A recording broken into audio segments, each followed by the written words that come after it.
পটুয়াখালীর কুয়াকাটা উপকূলে বঙ্গোপসাগরে জেলেদের জালে ধরা পড়ল বিরল প্রজাতির রঙিন সামুদ্রিক মাছ অ্যাঞ্জেল ফিশ। 10ই আগস্ট কুয়াকাটা সংলগ্ন সমুদ্রের জেলে আনোয়ার মাঝির জালে মাছটি ধরা পড়ে।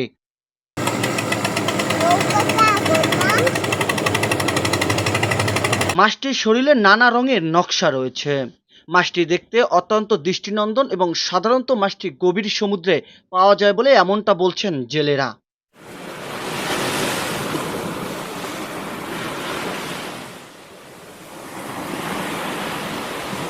মাছটির দৈর্ঘ্য প্রায় 16 ইঞ্চি।